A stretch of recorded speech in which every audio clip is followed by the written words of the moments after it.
Hello friends, it's me Ayana. Welcome to my channel. ഇന്ന് നമ്മളൊരു യാത്രയ്ക്ക് പോവാണ് കേട്ടോ.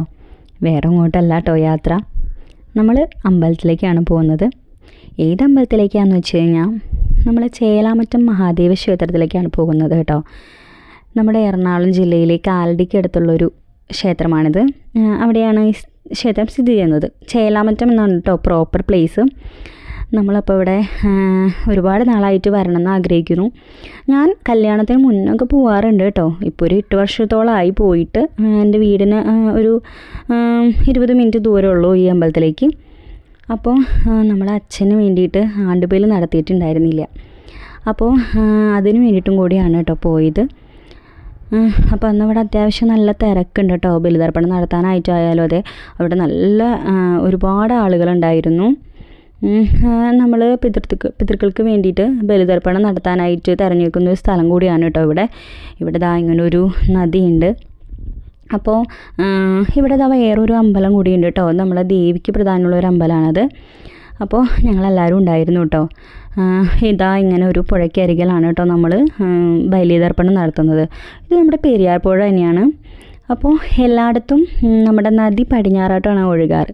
പക്ഷേ ഇവിടെ മാത്രം നദി കിഴക്കോട്ടാണ് ഒഴുകുന്നത്. അങ്ങനെ ഒരു പ്രത്യേകത കൂടി ഉണ്ട് കേട്ടോ ഇവിടെ. അപ്പോൾ നമ്മുടെ ഈ അമ്പലത്തിൽ നമ്മുടെ ആരാണ്, മഹാദേവനാണ് കേട്ടോ പ്രധാന പ്രതിഷ്ഠ. നമ്മുടെ കാലടി എന്ന് പറയുമ്പോൾ ആദിശങ്കരാചാര്യരുടെ ഒരു ജന്മസ്ഥലമാണ് കാലടി എന്ന് പറയുന്നത്. അതുകൊണ്ട് തന്നെ ഈ പ്രദേശം മതപരമായിട്ടും ആത്മീയമായിട്ടും എല്ലാം ഏറെ പ്രധാനമുള്ളൊരു സ്ഥലമാണ് കേട്ടോ കാലടി. നമ്മുടെ ക്ഷേത്രത്തിൽ ശിവലിംഗമാണ് കേട്ടോ പ്രതിഷ്ഠയായിട്ടിരിക്കുന്നത്. ചില പൗരാണിക പരാമർശങ്ങൾ പ്രകാരം ഇവിടെ വിഷ്ണുവിനും മറ്റു ഉപദേവതകളായിട്ട് പൂജയുണ്ട് കേട്ടോ. നമ്മുടെ ഈ അമ്പലത്തിൻ്റെ പ്രാധാന്യം എന്താണെന്ന് വെച്ച് കഴിഞ്ഞാൽ, ചരിത്രം എന്താണെന്ന് വെച്ച് കഴിഞ്ഞാൽ, ചേലാമറ്റം മഹാദേവ ക്ഷേത്രം വളരെ പുരാതനമായൊരു ക്ഷേത്രമാണെന്നാണ് കേട്ടോ വിശ്വാസം. ഇതിൻ്റെ സ്ഥാപനം ആദിശങ്കരാചാര്യരുടെ കാലത്ത് നടന്നതായിട്ടും ചില പണ്ഡിതന്മാർ പറയുന്നുണ്ട്.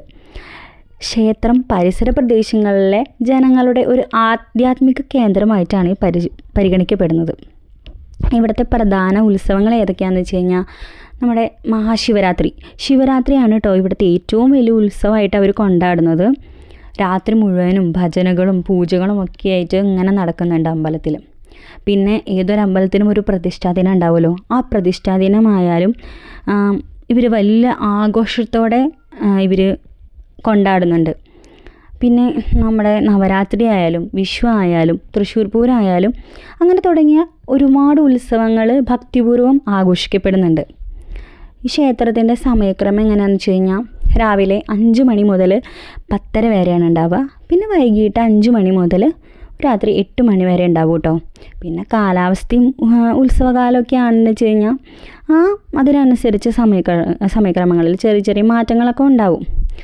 ഇവിടേക്ക് എങ്ങനെയാണ് എത്തിച്ചേരാന്ന് വെച്ച് കഴിഞ്ഞാൽ, നമുക്ക് റോഡ് വഴിയാണെങ്കിൽ കാലടി ബസ് സ്റ്റാൻഡിൽ നിന്നും ചേലാമറ്റം ക്ഷേത്രത്തിലേക്ക് ഒരു ഏകദേശം 2 കിലോമീറ്റർ ദൂരമാണ് കേട്ടോ ഉള്ളൂ.